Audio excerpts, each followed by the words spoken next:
क्या आप कक्षा 12 के स्टूडेंट हैं? अगर आप कक्षा 12 के स्टूडेंट हैं तो ये वीडियो आज आपके लिए बहुत ही इंपॉर्टेंट हो रही है दोस्तों। आज का हमारा टॉपिक क्या है? केमिस्ट्री। भाई 5 ऐसे टॉपिक हैं जिन पर हम बताएंगे, सब कुछ क्वेश्चन बताएंगे आंसर सहित, आपको कुछ नहीं मैं बताने दोस्तों। पहला नंबर क्या है? महत्वपूर्ण बहुविकल्पीय प्रश्न। भाई हाँ, आपने सही सुना, ऐसे इंपॉर्टेंट बहुविकल्पीय प्रश्न बताएंगे जो बहुत ही इंपॉर्टेंट है मेरे दोस्त। वीडियो को पूरा देखना यार, पसंद आए तो लाइक करके चैनल को सब्सक्राइब कर देना है, जिम्मेदारी आपकी है, कुछ आपके भी तो रिस्पॉन्सिबिलिटी बनती है ना।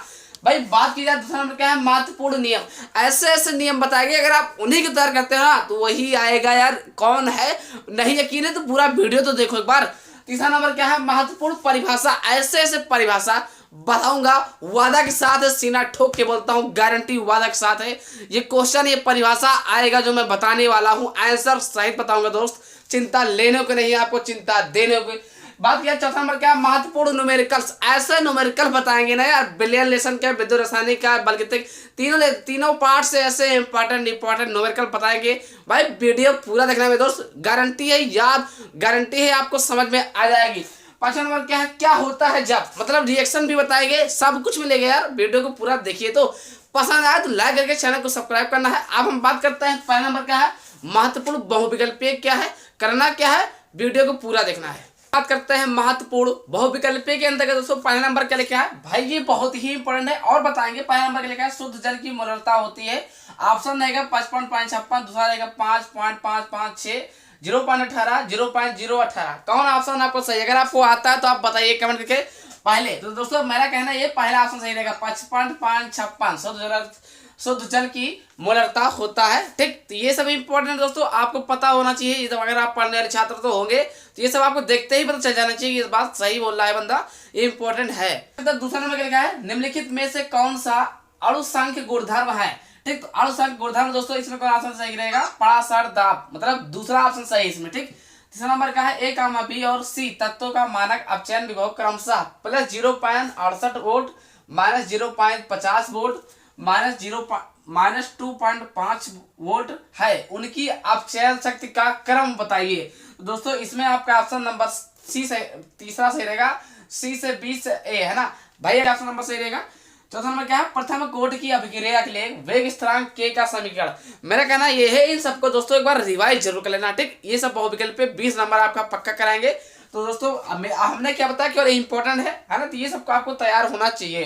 तो क्या लिखा है? प्रथम कोटि की अभिक्रिया के लिए वेग स्थिरांक के का समीकरण है। तो पहला ऑप्शन सही रहेगा के। भाई ये सूत्र तो है ये ना, के बराबर 2.303 बटे टी log 10a बटे a माइनस एक्स। इस पर हम सवाल भी बताएंगे, चिंता नहीं करने का, पूरा देखना है वीडियो बस। यही तो आपका सही रहेगा भाई। ये तो अर्धायुकार सूत्र था, ये आपका सही नहीं रहेगा। यहाँ पर 4.3 है नहीं, होता ही नहीं सूत्र में। ठीक, यहाँ टी स्क्वायर होता नहीं, जैसा कि आप लोगों को ये भी गलत हो जाएगा। तो बेचा एक ही है ना, तो पहला नंबर सही है। ये भी इंपॉर्टेंट है, आपको पता होना चाहिए। प्रथम कोटि के भैया बहुविकल्पी वाले हैं तो भाई जैसा, तो कौन सा ऑप्शन सही रहेगा? क्या लिखा है? Litre second inverse, litre mole inverse second inverse. तीसरा नंबर क्या है? Mole litre inverse second inverse. चौथा क्या है? मोल सेकंड इनवर्स। तो इसमें दोस्तों आपका याद कर लीजिए, ये आपका सही रहेगा तीसरा नंबर। ठीक, mole litre inverse second inverse. अब हम बात करते हैं छठा नंबर के लिखा है संक्रमण तत्व में 4D श्रेणी का तत्व है। तो 4D श्रेणी का तत्व कौन सा है दोस्तों? जैसा कि 47 BC है। ठीक, बात किया दोस्तों सातवां नंबर क्या है? CH3 ऑक्सीकरण पर देता है। तो इसमें आपका क्या लिखा है? पहला नंबर फार्जीन, दूसरा क्या है? फार्मिक अम्ल, तीसरा क्या है? फार्मिक क्लोराइड, तीसरा क्या है? Methyl chloride. तो ऑप्शन नंबर ए आपका सही रहेगा, मतलब फार्जीन। लिखा है निम्न में कौन फेलिंग विलयन का अपचयन नहीं कर सकता है? इसमें पहला नंबर क्या लिखा रहेगा? फार्मिक अम्ल, दूसरा रहेगा एसिटिक अम्ल, तीसरा रहेगा फार्मेल्डिहाइड, चौथा हो सकता है एस्टेल्डिहाइड। ठीक, इसमें आपका आंसर कौन सा सही रहेगा? एसिटिक अम्ल। ठीक दोस्तों, अब 9 बात करते हैं। 9 नंबर क्या लिखा है? R से NH2 plus CH3 plus KOH, है ना, अल्कोहल की प्रस्तुति में R से NC plus 3 KCl plus 3H2, R से NC plus 3 KCl plus 3H2 की अभिक्रिया में कहलाती है। ऑप्शन 4 दिया रहेगा। पहला नंबर क्या लिखा दोस्तों? युग्मन अभिक्रिया, दूसरा क्या रहेगा? कार्बिल एमीन अभिक्रिया, तीसरा क्या रहेगा? हाफ माइल ब्रोमो एमाइड अभिक्रिया। इसमें आपका सही है दोस्तों कार्बिल एमीन अभिक्रिया का ये समीकरण है। ठीक, बात किया दोस्तों 10 नंबर क्या है? सबसे मीठी शर्करा है, अभी इंपॉर्टेंट है। पहला नंबर क्या लिखा है? ग्लूकोज है या माल्टोज है या फ्रक्टोज है सुक्रोज। तो इसमें कौन सही रहेगा? आप कमेंट करके बताएं कि हम बता दें। चलिए, सुक्रोज सही रहेगा। अब हम बात करते हैं महत्वपूर्ण नियम। भाई इसी तरीके से इंपॉर्टेंट वीडियो पाने रहने के लिए करना क्या है? चैनल को सब्सक्राइब करना है। अगर पसंद आए तो लाइक जरूर कर देना दोस्तों। महत्वपूर्ण बहुविकल्प देख लिया। अब हम बात करते हैं महत्वपूर्ण नियम। तो पहला नंबर क्या लिखा दोस्तों, राउल्ट के नियम। जैसा कि ये बहुत ही इंपॉर्टेंट है, आपको ध्यान से रिवाइज कर लेना है, मतलब आपको याद होगा ही, दोबारा से फिर पढ़ लेना दोस्तों।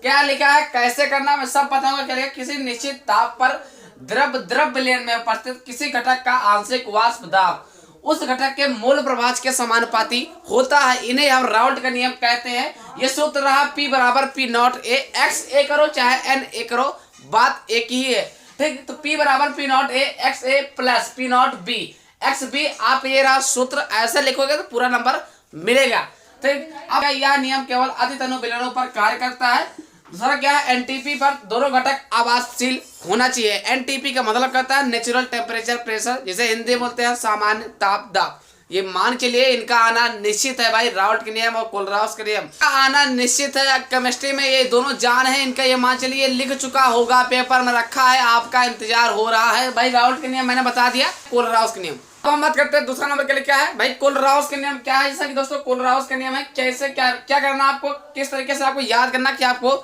याद हो जाए। तो भाई क्या है, अनंत अनुता पर किसी विद्युत अपघट्ट की मोलर चालकता, क्या है, अनंत अनुता पर किसी विद्युत अपघट्ट की मोलर चालकता, उसमें उपस्थित धनायन या फिर ऋणायन अनंत अनुता के मोलर चालकता की योगफल, मतलब प्लस दोनों के योगफल के बराबर होता है, उन्हें कोलराउस का नियम कहते हैं, ठीक। ये रहा आपका सूत्र दोस्तों। आपको 2 से 3 बार, ज्यादा नहीं, आपको 3 बार 2 बार आपको पढ़ना है, गारंटी वादा के साथ कहता हूँ, तुरंत ही याद हो जाएगा। कोलराउस के नियम बहुत ही इंपॉर्टेंट है, आसान भी है। अब करना क्या नहीं चाहिए, जैसे लिखा ऐसे पूरा लिखोगे तब आपको 3 या 5 नंबर मिलेगा। ऐसे अगर आप नहीं लिखते तो भाई नंबर तो कम ही हो जाएगा। क्या है, n प्लस धनायनक संख्या है, n माइनस क्या है आपका ऋणायनक संख्या, ये सब आपको लिख देने से पता चल जाता है कि बंदा सही लिखा है, ठीक। करते हैं कोलराउस का अनुप्रयोग क्या है, ज्यादा नहीं अनुप्रयोग करना, तुम लोग करते क्या 3-4 अनुप्रयोग याद करना शुरू कर देते हो भाई, ज्यादा नहीं याद करने का, केवल अनुप्रयोग याद करना है बस। तो पहला नंबर क्या है, अनंत अनुता पर दुर्बल विद्युत अपघट्ट की मोलर चालकता, बस, ठीक। दूसरा नंबर के लिए दोस्तों, दुर्बल विद्युत अपघट्टों के वियोजन की मात्रा की गणना, ये आपको दोनों के दोनों भाई याद कर लेना, इंपॉर्टेंट है ना, इसी तरीके से आपको याद करना है। हम बात करते हैं महत्वपूर्ण परिभाषा के अंतर्गत दोस्तों, जैसा कि पहले नंबर बहुत ही इंपॉर्टेंट है भाई, क्या रहेगा, विशिष्ट चालकता से क्या तात्पर्य, इसका मात्रक लिखिए, इनका चांसेस पाई जाती है दोस्तों। तो करना क्या है, बहुत छोटे में है, आसान तरीके से याद करना है। विशिष्ट प्रतिरोध के व्युत्क्रम को उस चालक की विशिष्ट चालकता कहते हैं, इसे कप्पा के से प्रदर्शित करते हैं दोस्तों। इसका सूत्र क्या होता है, कप्पा बराबर होता है 1/ρ, ठीक। ये इसका दोस्तों सूत्र रहा। मात्रक क्या होता है, ओम, सबसे मेन इसका मात्रक ही होता है, इसका मात्रक क्या है, ओम इनवर्स सेंटीमीटर इनवर्स, ठीक भाई, इसको जरूर याद कर लेना है, ठीक, आसान तरीके के साथ। दूसरा नंबर क्या है, मानक इलेक्ट्रोड विभव, ये भी इंपॉर्टेंट है भाई। चलेगा, किसी धातु की क्षण को 25 डिग्री सेल्सियस पर एक मोलर धातु आयन सांद्रता के विलयन में डुबोने पर धातु और विलयन के मध्य जो विभवांतर उत्पन्न होता है उसे मानक इलेक्ट्रोड विभव कहते हैं। इसे ई नॉट से लिखते हैं, ई बराबर E not minus 2.303 RT divide by NF log 10 1/m घात n प्लस, यही दोस्तों आपका सूत्र रहा, किसका रहा, मानक इलेक्ट्रोड विभव। किससे प्रदर्शित करते हैं, तो ई नॉट से लिखते हैं, प्रदर्शित करते हैं, ठीक। अगर आपके सिलेबस में टेंडर प्रभाव है, ब्राउनी गति है ना, हार्डी सुलझे है, तब तैयार कर लेना, वरना अगर आपके सिलेबस में नहीं है, क्योंकि कई जगहों से कटा है भाई, यूपी इस बार कट चुका है, अगर आपके सिलेबस में है तो आप इन पर ध्यान देना। टेंडर प्रभाव, तो क्या लगा, टेंडर ने यह पाया कि अगर प्रकाश के पुंज को अंधेरे स्थान में रखकर गुजारा जाए तो उस पुंज का रास्ता प्रकाशित होने लगता है, यह घटना टेंडर प्रभाव कहलाता है भाई, बहुत ही इंपॉर्टेंट है। टेंडर प्रभाव का आना निश्चित है, इस बार भी 2023 में तो आया था, इस बार भी चांसेस पाई जाती है दोस्तों। अगर आपके सिलेबस में है तो आप इसे तैयार कर लेना, ठीक, नहीं से आपके सिलेबस में है तो कोई बात नहीं। हाँ, तो रही बात क्या दोस्तों, स्क्रीनशॉट तो अच्छे से बना लेना, ठीक, चित्र आपको अच्छे से बना लेना है। तो आपको करना कि आपको स्क्रीनशॉट ले लीजिए आप। कहते हैं महत्वपूर्ण परिभाषा के अंतर्गत चौथा नंबर क्वेश्चन क्या, जैसे कि दोस्तों ये बहुत ही इंपॉर्टेंट है, 5 नंबर का है, छुपा रुस्तम क्वेश्चन है ये, इसको 13वां लेसन का है दोस्तों, ऐसा कि ये बहुत ही इंपॉर्टेंट है। तो भाई क्या लिखा है, प्रोटीन का मुख्य कार्य बताइए, मुख्य कार्य बताइए, 5 नंबर में दिया था, आखिर प्रोटीन से क्या होता है, क्या लाभ, सारी चीजें बताना है इसमें। तो आपको हेडिंग डालना होगा पहले नंबर पर, मुख्य स्रोत, ठीक, दूध है, अंडा है, दालें है, मछली, मांस आदि, ये सब क्या है, प्रोटीन के मुख्य स्रोत है दोस्तों, ठीक। फिर क्या लिखना है, इसके अंदर मुख्य तत्व क्या है, तो carbon, hydrogen, nitrogen, oxygen, sulphur है, ठीक, ऐसा आपको कर देना है। अब आपका हेडिंग डालना है, महत्व क्या है, तो दोस्तों लिखना है आपको, प्रोटीन हमारे शरीर की वृद्धि के लिए, क्या लिखा है, प्रोटीन हमारे शरीर की वृद्धि के लिए अत्यंत आवश्यक है। प्रोटीन हमारे शरीर में नए ऊतकों का निर्माण करने में सहायक होता है तथा पुराने ऊतकों की टूट फूट को ठीक करती है। मतलब नए ऊतकों को, है ना भाई, क्या लिखा है, नए ऊतकों को निर्माण करने में सहायक होता है प्रोटीन, और पुराने ऊतकों को टूट फूट को ठीक करने में प्रोटीन हमारे शरीर को ऊर्जा भी प्रदान करती है, परंतु यह कार्य कार्बोहाइड्रेट तथा वसा की अनुपस्थिति में होता है। यह प्रोटीन नाइट्रोजन से युक्त यौगिक है। यह हमारे शरीर में पाए जाने वाले खून आदि का पीएच भी ठीक रखती है। जब प्रोटीन हमारे शरीर में पहुंचता है तब HCl, क्या चीज, तब HCl हाइड्रोक्लोरिक अथवा पेप्सिन नामक एंजाइम द्वारा एमिनो अम्लों में जल अपघटित हो जाता है। ये अम्ल रुधिर वाहिकों द्वारा रुधिर में अवशोषित हो जाते हैं। बस ज्यादा नहीं तैयार करना है, ज्यादा नहीं याद करना है, पहले बात समझो, करना क्या आपको, इतना आपको अच्छे से याद करना है। अगर आप और ज्यादा नहीं होगा, लेकिन उतना नहीं याद करना है मेरे दोस्त, इतना याद करिए। ये व्हाइट बोर्ड पर अगर आप कॉपी लिखते हैं ना, कम से कम एक पेज रहे तो आधा पेज तो हो ही जाएगा, ठीक। ये व्हाइट बोर्ड पर काफी लंबा नहीं जान पड़ रहा है, लेकिन आप पेज पे लिखोगे तो ज्यादा लंबा बनेगा दोस्तों। अब इसके आगे आपको रोक देना है, अवशोषित हो जाता है। बस यहीं पर आप अगर रोक इतना ही लिख देते हो ना, तो भाई 5 नंबर आपके हाथ में पक्के हैं। अगर आप याद कर सकते हो, क्षमता है आपके पास, तो लिख देना, वो आपकी बात है, ठीक। ज्यादा नहीं, 2-3 लाइन और होगा बस, ठीक। जैसे हमने चौथा नंबर देख लिया है, रही बात क्या है, स्क्रीनशॉट ले लीजिए। बात करते हैं 5वां नंबर, क्या लिखा है, लिखा है कि विद्युत रासायनिक श्रेणी किसे कहते हैं, इसके प्रमुख लक्षण तथा 2 प्रमुख उपयोग लिखिए, ठीक। तो विद्युत रासायनिक किसे कहते हैं, तो आपको ये हेडिंग डालना है, विद्युत रासायनिक, ठीक। जब तत्वों के उनके मानक अपचयन विभव को बढ़ते क्रम में रखा जाए तो इस श्रेणी को विद्युत रासायनिक श्रेणी कहते हैं, बस, ठीक। फिर क्या लिखना है, विद्युत रासायनिक श्रेणी की लक्षण, भाई लक्षण भी तो पूछा है ना, लक्षण लिखिए तथा उपयोग लिखिए। तो पहला लक्षण क्या होगा, श्रेणी, ज्यादा आपको नहीं याद करना, केवल 3 याद करना है बस। क्या लिखा है, श्रेणी में ऊपर से नीचे जाने पर तत्वों की अपचयन क्षमता घटती है, जबकि नीचे से ऊपर जाने पर अपचयन क्षमता बढ़ती है। दूसरा नंबर क्या है, दूसरा नंबर, हाइड्रोजन से ऊपर के सभी तत्व जल या वाष्प के साथ क्रिया करके H2 प्रबल ऑक्सीकरण होता है। तीसरा नंबर क्या है, जिस तत्व का अपचयन विभव जितना अधिक होता है वह उतना ही प्रबल ऑक्सीकारक होता है। उपयोग लिखना है, पहला नंबर क्या है, किसी सेल के मारक विद्युत वाहक बल का निर्धारण करने में। दूसरा नंबर क्या है, धातुओं की क्रियाशीलता की तुलना करने में, ठीक। इतना आप करना है, ज्यादा इसके आगे नहीं करना है। रही बात क्या है, स्क्रीनशॉट आप ले लीजिए। मैंने 5 महत्वपूर्ण परिभाषा आपको आंसर सहित बता दिया है। अब आपको ऐसे कुछ बताएंगे परिभाषा जो आंसर नहीं बता पाएंगे, क्योंकि समय नहीं है भाई मेरे पास, लेकिन हाँ ये बात है, आप नोट कर लीजिए कौन कौन है। पहला नंबर क्या है, मोल अंश, फिर मोलरता, फिर मोलरता, और द्रव्यमान प्रतिशत नहीं आएगा, मैं पहले बोल देता हूँ, ठीक। मोल अंश के चांसेस पाए जाते हैं, मोलरता, ये तीनों पर सवाल भी पूछा जा सकता है। दूसरा नंबर क्या है, रेडॉक्स विभव किसे कहते हैं, ठीक। फिर क्या लिखा है, तीसरा नंबर क्या है दोस्तों, फैराडे का विद्युत अपघटन का प्रथम नियम, इंपॉर्टेंट तो है, कभी कभी आया है, 2-3 बार आया है, अगर याद करना हो तो याद कर लेना। तीसरा नंबर क्या है, शून्य कोट की अभिक्रिया से आप क्या समझते हैं, बिल्कुल तैयार कर लेना है। चौथा नंबर क्या है, प्रथम कोट की अभिक्रिया से क्या समझते हैं, राइट, इसको आपको तैयार कर लेना है। 5वां नंबर क्या है, वास्तविक विलयन तथा कोलाइडी विलयन का उदाहरण सहित विभेद कीजिए, दोनों में अंतर बताना है, इंपॉर्टेंट है भाई। 6वें का पहला नंबर क्या है, स्कंदन, दूसरा क्या है, अपोहन, तीसरा क्या है, टिंडल प्रभाव, चौथा क्या है, विद्युत अपोहन, 5वां क्या है, विद्युत कण संचलन। ये स्कंदन, अपोहन, टिंडल प्रभाव बहुत ही इंपॉर्टेंट है, आपको याद करके जाना है।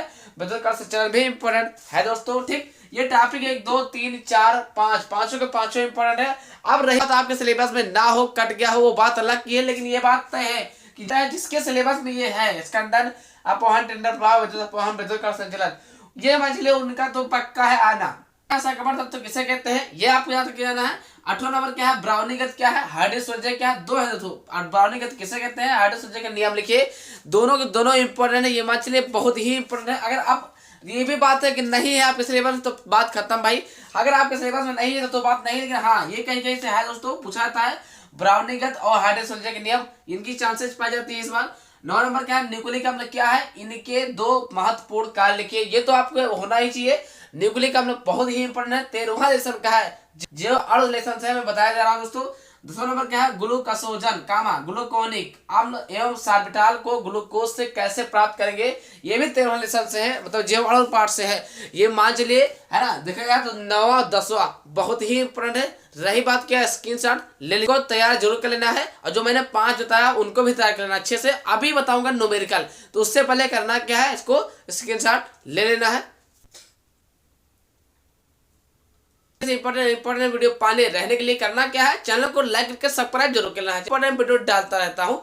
जैसा कि तो आप महत्वपूर्ण परिभाषा की बात खत्म। ठीक, अब हम बात करते हैं महत्वपूर्ण न्यूमेरिकल, फिर उसके बाद बात करेंगे रिएक्शन कैसे प्राप्त होता है। बात करते हैं महत्वपूर्ण न्यूमेरिकल के अंतर्गत, मतलब महत्वपूर्ण सवाल के अंतर्गत दोस्तों पहला नंबर सवाल क्या लिखा भाई, लिखा 822 ग्राम कार्बनिक यौगिक अणु भार कितना है 155 दिया गया है। लड़की को 100 ग्राम बेंजीन में घोलने पर हिमांक में 0.60 डिग्री सेल्सियस की कमी पाई गई है। बेंजीन की मौलर अनुमान स्थिरांक की गणना कीजिए। मैंने क्या बोला दोस्तों, ये सवाल मैंने इसी तरीके से सवाल 2-4 सवाल का मैंने बता दिया, एक वीडियो में मैंने डाल दिया है भाई, आपको देखो स्क्रीन पर देख लेना। सबसे पहले उसको भी आप भी इसके देखने के बाद उसको भी आपको देख लेना है, क्योंकि वो है ना उसका भी, क्योंकि उसमें भी हमने न्यूमेरिकल बताया है, महत्वपूर्ण नियम भी बताया है, तो उसको भी देख लेना दोस्तों। महत्वपूर्ण अपक्रिया बताया है आपको, दो स्क्रीन पर दिख रही है कौन सी वीडियो ना, तो उसको भी देख लेना है। इसके बाद तो क्या करना दोस्तों, क्या लिखा है 1.822 ग्राम। तो ये जो हमने क्या बोला था, जो पहले वाला ग्राम लिखा रहेगा वो छोटा डब्लू है। ठीक, तो ये क्या है दोस्तों, स्मॉल लेटर में है, 1.822 ग्राम है। और जो ये डब्लू रहेगा, मतलब जो ये ग्राम रहेगा 100 रहेगा, जो सबसे बड़ा रहेगा ये बड़ा वाला डब्लू है। ठीक, मतलब कैपिटल लेटर का मान कितना है 100 ग्राम। दोस्तों 155 ग्राम ऑलरेडी दिया गया है। आप कह रहे हैं बेंजीन का अनुमान स्थिरांक ज्ञात कीजिए, है ना। ये क्या चीज है भाई, डेल्टा TF। ठीक, ये सब पता होना चाहिए, मैंने अगली वीडियो में डाल दिया था, उसको पहले आप भी देख लेना इसके बाद। ठीक है, उसमें आपको नॉलेज काफी ज्यादा मिलेगी, है ना, उसमें कई ज्यादा क्वेश्चन करवाए, है ना दोस्तों। अब इसमें निकालना क्या है, डेल्टा KF का मान निकालना है। ठीक, क्या बोला, अनुमान स्थिरांक ज्ञात करना है। तो जैसा दोस्तों मैंने कल सूत्र बताया था एक, ठीक, तो सूत्र क्या होता है दोस्तों, m बराबर होता है 1000। ठीक, गुणे क्या होता है गुणे क्या होता है KF, फिर गुणे क्या होता है छोटा वाला डब्लू। ठीक, बटे कर दिया दोस्तों आपने, क्या कर दिया। ठीक, फिर यहाँ नीचे क्या आ जाएगा दोस्तों, डेल्टा TF, ध्यान से, गुणे बड़ा वाला डब्लू। ठीक, ये डब्लू अलग है, ये डब्लू अलग है। अब आपको करना क्या है, KF निकालना है, तो इसको इधर ले आना है, इसको इससे क्या आ जाएगा दोस्तों, KF गुणे डब्लू। ठीक, और गुणे कितना 1000, इतना कर दिया ना। इधर क्या आ जाएगा दोस्तों, M गुणे डेल्टा TF। ठीक, गुणे क्या आ जाएगा बड़ा डब्लू। ठीक, अब आपको KF आपने रोक लिया, तो भाई क्या बचेगा, M गुणे डेल्टा TF। ठीक, गुणे बड़ा वाला डब्लू, बटे नीचे क्या हो जाएगा दोस्तों, छोटा डब्लू गुणे 1000। ठीक, इतना आप करते हो ना। अब आपको करना क्या, जो जो मान दिया गया भाई उसी मान को आपको रख देना है। तो KF बराबर नहीं पता है, KF आपको निकालना है, मैंने क्वेश्चन मार्क रख दिया दोस्तों पहले ही। तो M का मान कितना है, जैसा कि अभी देखा है 155 हो जाएगा। ठीक, गुणे डेल्टा TF का मान कितना है दोस्तों, 0.60। ठीक, अब ये कैसा डब्लू दोस्तों, ये बड़ा वाला डब्लू। ठीक, तो बड़े डब्लू का मान कितना है 100।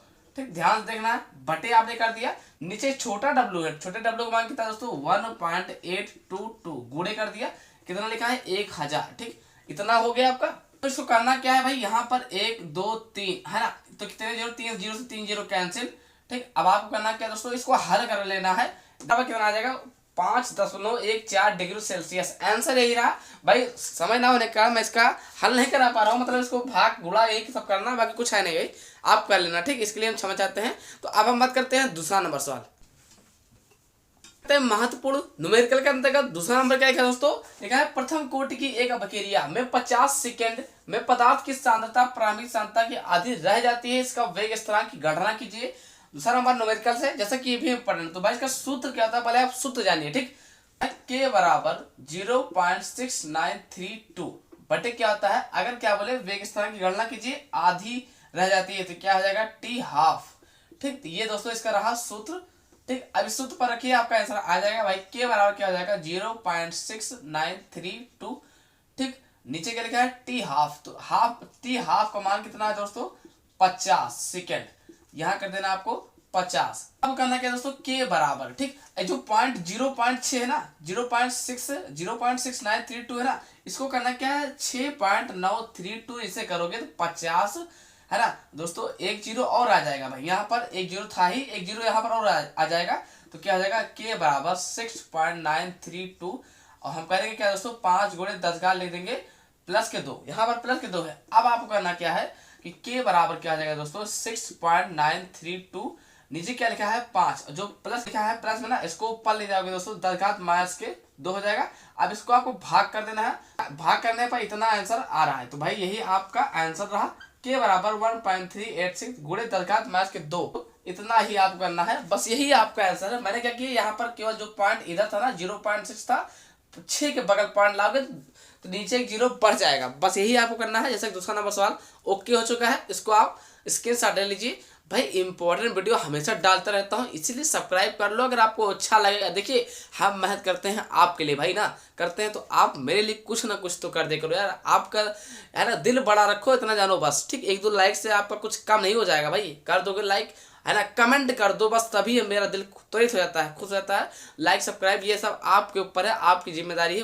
कुछ ना कुछ तो है ही ना। तो भाई तीसरा नंबर सवाल क्या है भाई, ये लिखा है 12 ग्राम ग्लूकोज को 100 ग्राम जल में घोलने पर विलयन का क्वथनांक 100.34 डिग्री सेल्सियस पाया गया है। ग्लूकोज के मोलर उन्नयन स्थिरांक की गणना कीजिए। भाई ये आपको दिया रहेगा, ये निश्चित है, C बराबर 12, O बराबर 16, H बराबर 1 है ना भाई। जिससे आपको अणुभार आपका दिया रहेगा, आपको निश्चित रहना है। में क्या बोल रहा है ना, मोलर उन्नयन स्थिरांक की गणना कीजिए। तो सबसे पहले आपको सूत्र पता होना चाहिए। जैसे दोस्तों ये सूत्र होता है Kb बराबर मोलर उन्नयन स्थिरांक की गणना के लिए सूत्र होता है दोस्तों, क्या होता है Kb बराबर डेल्टा टीबी गुणे m गुणे बड़ा वाला W बटे 1000 गुणे छोटा वाला W, ठीक। तो दोस्तों जैसा कि Kb हमें पता ही नहीं है, ठीक। अब देखना है दोस्तों जो बड़ा W का मान कितना है, बड़ा W इधर होता है, ये आपका 100 ग्राम लिखा है, छोटा W कितना लिखा है दोस्तों 12 ग्राम। इसके दोस्तों अणुभार क्या हो जाएगा, सबसे पहले ये सब आपको बगल में लिख लेना है। क्या लिखना है, ग्लूकोज का अणुभार, ठीक। जो अणुभार आप निकालने जा रहे हैं ना, ये ग्लूकोज का है दोस्तों। तो इस किससे लिखते हैं अणुभार को, m से। तो इसका ग्लूकोज का अणुभार हो जाएगा 180। अणुभार तो अब आपको आना चाहिए भाई, अब ये सब पता हुई चीज नहीं, ठीक। और क्या है दोस्तों, यहाँ पर आपको देखना है डेल्टा टीबी का मान कितना है भाई, जहां पर दिया गया है तो डेल्टा टीबी बराबर सूत्र होता है डेल्टा टीएस माइनस T0। तो दोस्तों क्या हो जाएगा 100.34 माइनस कितना हो जाएगा दोस्तों 100। दोस्तों क्या हो जाएगा 100.34 माइनस क्या हो जाएगा 100। तो आपका आंसर कितना आएगा है ना भाई 34, 0.34 आएगा, किसके बराबर, डेल्टा टीबी के बराबर, ठीक। डेल्टा टीबी बराबर 0.34। अब आपको इसी सूत्र में रखना है भाई, बस कुछ करना नहीं, ठीक। डेल्टा टीबी का मान कितना है दोस्तों 0.34, ठीक, गुणे m का मान मतलब जो बड़ा अणुभार का मान कितना है दोस्तों 180, ठीक। बड़े वाले W का मान कितना है दोस्तों 100 लिखा है नीचे है ना। अब लिखा है जैसे क्या है दोस्तों 1000 गुणे W का मान कितना है दोस्तों 12 है ना। इतना करने के बाद आपको 1 0 से 2 0 यहाँ कैंसिल, 1 0 से 1 0 कैंसिल, ठीक। तो बचा क्या भाई 0.34 गुणे 18, नीचे कितना बचा दोस्तों 12, ठीक। अब लिखना है 2 छंग 12, 3 छंग 18, ठीक, और 17 दूना 34। तो दोस्तों क्या हो जाएगा यहाँ पर हो जाएगा 0.17 तो Kb का मान कितना आ गया दोस्तों 51, ठीक। ये आपका क्या है 0.51 डिग्री सेल्सियस मोलर। बस यही आपका आंसर है दोस्तों, यहीं पर आपका खत्म। तो मैंने न्यूमेरिकल भी बता दिया, अब लास्ट बचा क्या है, कैसे प्राप्त होता है वो बता देता हूँ बस। दोस्तों महत्वपूर्ण रिएक्शन, जैसे कि क्या लिखा है दोस्तों, क्या होता है जब महत्वपूर्ण रिएक्शन आप बताने वाले हैं 2 या 3, ठीक। क्या लिखा है, एथिल अल्कोहल को शांत सल्फ्यूरिक अम्ल के साथ 140 डिग्री सेल्सियस पर गर्म करते हैं तो क्या बनता है, क्या होता है, सब बताएंगे। एथिल अल्कोहल सबसे पहले आपको इसमें दोस्तों पता होना चाहिए एथिल अल्कोहल का सूत्र क्या होता है। तो सूत्र आपको लिखना होगा दोस्तों यहाँ पर C2H5OH, ये किसका सूत्र है, एथिल अल्कोहल को। अब फिर क्या लिखा है, शांत सल्फ्यूरिक अम्ल के साथ, यहाँ लिखना है प्लस, यहाँ क्या हो जाएगा दोस्तों शांत सल्फ्यूरिक अम्ल के साथ H2SO4, ठीक। अब आपको 140 डिग्री सेल्सियस पर नहीं गर्म करना है, पहले आपको 100 डिग्री सेल्सियस पर करना है, ठीक। तब आपको दोबारा में करना है। तो क्या होगा दोस्तों C2H5OH मतलब एथिल अल्कोहल प्लस शांत सल्फ्यूरिक H2SO4 100 डिग्री सेल्सियस से। अब आपको होगा क्या दोस्तों, ध्यान से आपको ध्यान देना है दोस्तों, यहाँ पर H2O आपको रोकना है भाई, H2O इसको रोक लो और इसको रोक लो। तो क्या बचा दोस्तों, जो है यहाँ पर लिख लेना है, C2 इधर ले लीजिए, ठीक। H5 आपको लिख लिया इधर, ये लिख लिया, ये लिख लिया, ठीक। और इधर दोस्तों आपको H भी लिख लेना है, ठीक, ये वाला H लिख लेना है, और बचा क्या इधर SO4 भी आपको लिख लेना है, ठीक। अब आपको बचा क्या दोस्तों, यहाँ पे लिखना है, मैंने क्या बचा दोस्तों O बचा है और H2 बचा, तो ये दोनों क्या हो जाएगा दोस्तों H2O, ठीक। बस आपका यही आपका क्या दोस्तों, इसको है ना आप पूरा अभी 100 डिग्री सेल्सियस पे किया है, अब 140 डिग्री सेल्सियस पे करना है।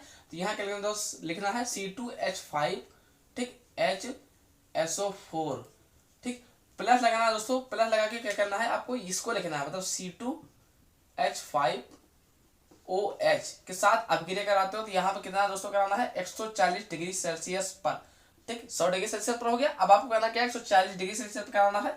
तो अब क्या होगा दोस्तों C2H5 है ना और O, दोस्तों क्या किया आपने C2H5 भाई C2H5 है ना, C2H5 इधर लिख दिया और O करके माइनस कर दिया और C2H5 फिर करना है तो क्या हो जाएगा C2H5। तो आपको बचा क्या दोस्तों, H के दोस्तों यहाँ पर आपको देखना क्या क्या बचा है, H बचा है तो क्या हो जाएगा दोस्तों H, है ना 2 और क्या बचा दोस्तों O, ये O आ रहा, इसको यहाँ कर दिया, है ना।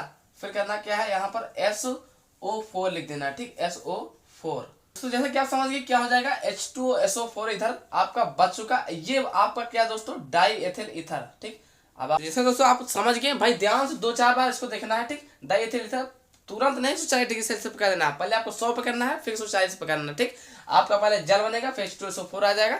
तो जैसे कि दोस्तों आप समझ गए होंगे, है ना। अब बात करते हैं दोस्तों एल्डिहाइड का सूत्र क्या होता है, CH3, तो एल्डिहाइड का सूत्र क्या होता है CH3CH2, फिर करना क्या है प्लस, ठीक। टॉलरेंट का सूत्र क्या होता है दोस्तों Ag2O, ठीक। फिर करना क्या दोस्तों यहाँ पर आपको कि CH3CH2 क्या था, एस्टेल्डिहाइड का सूत्र था, टॉलरेंट का सूत्र क्या है दोस्तों Ag2O, ठीक। अब आपको ये ध्यान रखना है यहाँ करना क्या है CH3COOH प्लस क्या हो जाएगा दोस्तों 2Ag हो जाएगा, ठीक। 3COOH प्लस 2Ag हो जाएगा। भाई ऐसे कोई जरूरी नहीं कि दोनों तरफ बराबर संतुलन करना, ऐसे ही आप छोड़ देंगे तभी आपका नंबर मिल जाएगा, ठीक। समझ गए क्या, आशा करते हैं आप लोग वीडियो देख करके समझ गए। अगर समझ गए हैं तो प्लीज लाइक करके सब्सक्राइब कर दीजिए, क्योंकि मैं हमेशा इंपॉर्टेंट वीडियो डालता रहता हूँ। तो कल मिलते हैं शाम 6 बजे, तब तक के लिए जय हिंद दोस्तों।